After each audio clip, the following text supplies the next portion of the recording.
আচারের জগতের সেরা আচার গরুর মাংসের আচার। একবার খেলেই মনে হবে প্রতিদিনই এটা দিয়ে ভাত খাই, এত মজার। এখানে স্পেশাল গরুর মাংসের আচার তৈরি করার জন্য আধা কেজি গরুর মাংস নিয়েছি হাড় এবং চর্বি বাদ দিয়ে। ছোট টুকরো করে কেটে নিয়েছি, পানি দিয়ে ধুয়ে পানি ঝরিয়ে নিয়েছি। তারপর স্বাদ মতো লবণ, আদা রসুন বাটা, হলুদ গুঁড়া, শুকনো মরিচের গুঁড়া, সরিষার তেল দিয়ে খুব সুন্দর করে মাখিয়ে নিয়েছি। সিদ্ধ হবার জন্য প্রেশার কুকারে দিয়ে দিচ্ছি। সাথে দিয়ে দিব 1 কাপ পানি, আরও আধা কাপ পানি দিয়ে প্যানটা ধুয়ে দিয়েছি। খুব সুন্দর করে লক করে চুলায় বসিয়ে দিয়েছি। যখন একটা সিটি আসবে সাথে সাথেই চুলার ফ্লেমটা লো করে দিব 20 মিনিটের মতো। 20 মিনিট পরে দেখতেই পাচ্ছেন গরুর মাংস একদম সফটভাবে সিদ্ধ হয়ে গেছে। এর ভেতরে যদি পানি থাকে তাহলে জাল দিয়ে শুকিয়ে নেবেন। এখানে স্পেশাল আচার মশলা তৈরি করার জন্য দিচ্ছি 1/2 টেবিল চামচ ধনে, 1 চা চামচ জিরা, 1 চা চামচ মৌরি, 1 চা চামচ 5 ফোড়ন, 3টা সবুজ এলাচ, দারুচিনি, গোলমরিচ, লবঙ্গ আর তেজপাতা। সাথে 1 চা চামচ কালো সরিষা, 1 চা চামচ হলুদ সরিষা, 2টা শুকনো মরিচ। সব কিছু একসাথে হালকা করে ভেজে নিয়েছি। ভাজা হয়ে গেছে, গ্রাইন্ডারে গুঁড়া করে নিব। হালকা ঠান্ডা করে নিয়েছি, তারপর এটা গুঁড়া করে নিয়েছি।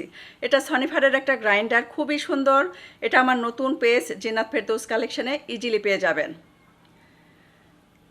যদিও স্পেসটা কম, তারপরেও এটা কিন্তু একদম স্মুথভাবে কাজ করে।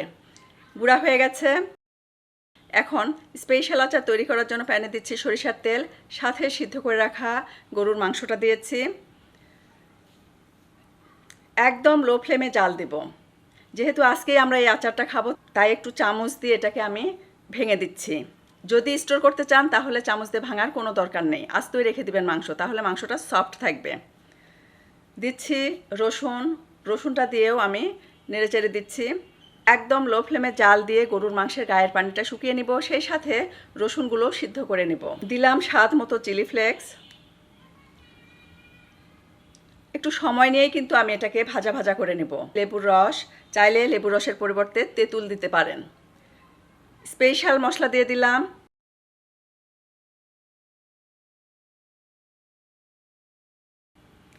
ভেজে রাখা শুকনো মরিচ দিচ্ছি।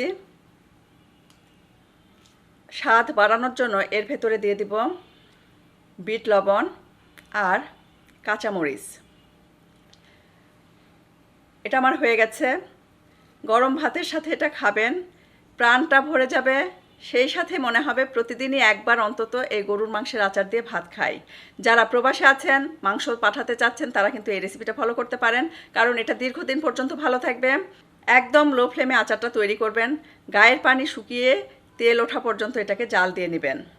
রেসিপিটি ভালো লাগলে এক্ষুনি ট্রাই করুন, আর ভিডিওটি ভালো লাগলে লাইক, কমেন্ট আর বেশি বেশি শেয়ার করুন। আজকে তাহলে বিদায় নিচ্ছি। সবাই অনেক বেশি ভালো থাকবেন, আমাদের জন্য দোয়া করবেন। আল্লাহ হাফেজ।